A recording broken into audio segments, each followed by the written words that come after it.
ತನ್ನ ಧರ್ಮವನ್ನು ಪ್ರೀತಿಸಿ ಅನ್ಯ ಧರ್ಮವನ್ನು ಗೌರವಿಸಬೇಕೆಂದು ನರಿಯಂದಡ ಗ್ರಾಮ ಪಂಚಾಯಿತಿ ಉಪಾಧ್ಯಕ್ಷ ಕೂಡಿರ ವಿನೋದ್ ನಾಣಯ್ಯ ಹೇಳಿದರು. ಕಡಂಗದಲ್ಲಿ ಆಯೋಜಿಸಲಾದ ವಿರಾಜಪೇಟೆ ಎಸ್ಎಸ್ಎಫ್ ಡಿವಿಷನ್ ಮಟ್ಟದ ಸಾಹಿತ್ಯೋತ್ಸವ ಕಾರ್ಯಕ್ರಮದಲ್ಲಿ ಮುಖ್ಯ ಅತಿಥಿಯಾಗಿ ಪಾಲ್ಗೊಂಡು ಮಾತನಾಡಿದರು. ಸಾಹಿತ್ಯೋತ್ಸವದ ಮುಖ್ಯ ದ್ವಾರವಾದ ಮಹರುಂ ಎಂಎಂ ಅಬೂಬಕ್ಕರ್ ಸ್ಮಾರಕ ದ್ವಾರವನ್ನು ಉದ್ಘಾಟಿಸಿದ ಮತ್ತೋರ್ವ ಅತಿಥಿ ಕಡಂಗ ಗ್ರಾಮೀಣ ಕೃಷಿ ಸಹಕಾರ ಸಂಘದ ಅಧ್ಯಕ್ಷ ಕೂಡಿರ ಪ್ರಸನ್ನ ತಮ್ಮಯ್ಯ ಮಾತನಾಡಿದರು. ನಿವೃತ್ತ ಸೈನಿಕ ಹಾಗೂ ನಾಪೋಕ್ಲು ಬ್ಲಾಕ್ ಅಲ್ಪಸಂಖ್ಯಾತ ಘಟಕದ ಅಧ್ಯಕ್ಷ ಸಿಆರ್ಪಿ ಉಮರ್, ಗ್ರಾಮ ಪಂಚಾಯಿತಿ ಸದಸ್ಯ ಸುಬೈರ್ ಕಾರ್ಯಕ್ರಮಕ್ಕೆ ಶುಭ ಹಾರೈಸಿ ಮಾತನಾಡಿದರು. ಸಾಹಿತ್ಯೋತ್ಸವಕ್ಕೆ ಸ್ಥಾಪಿಸಿದ ಎಸ್ಎಸ್ಎಫ್ನ ಧ್ವಜಾರೋಹಣವನ್ನು ಕಡಂಗ ಬದ್ರಿಯ ಮಸೀದಿಯ ಅಧ್ಯಕ್ಷ ಉಸ್ಮಾನ್ ನೆರವೇರಿಸಿದರು. ಕಾರ್ಯಕ್ರಮಕ್ಕೆ ಮುಖ್ಯ ಭಾಷಣಕಾರರಾಗಿ ಆಗಮಿಸಿದ ರಾಫಿ ಹಿಮಾಮಿ ಅಲ್ಹಾದಿ ಮಾತನಾಡಿದರು. ಕಾರ್ಯಕ್ರಮದ ಸಮಾರೋಪ ಸಮಾರಂಭದ ಅಧ್ಯಕ್ಷತೆಯನ್ನು ಎಸ್ಎಸ್ಎಫ್ ವಿರಾಜಪೇಟೆ ಡಿವಿಷನ್ ಅಧ್ಯಕ್ಷ ಖಮರುದ್ದೀನ್ ಅನ್ವಾರಿ ವಹಿಸಿದ್ದರು.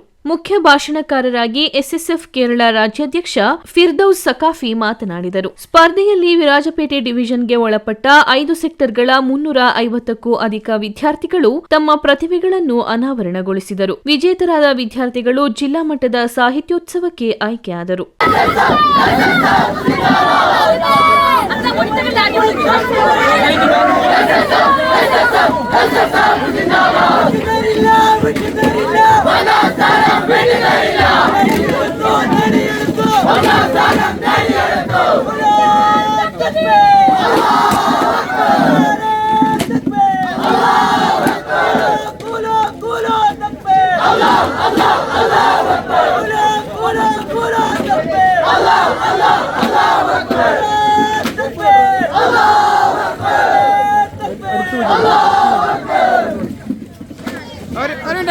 ഇവിടെ വിജയിയായ മത്സരാർത്ഥികൾ ഇൻഷാ അല്ലാഹ് ഡിസംബർ 23-24 തീയതികളിൽ നെല്ലിയാഹുദിക്കേരിയിൽ വെച്ചുകൊണ്ട് നടക്കുന്ന ജില്ലാ സാഹിത്യോത്സവിൽ പങ്കെടുക്കുന്നതാണ്.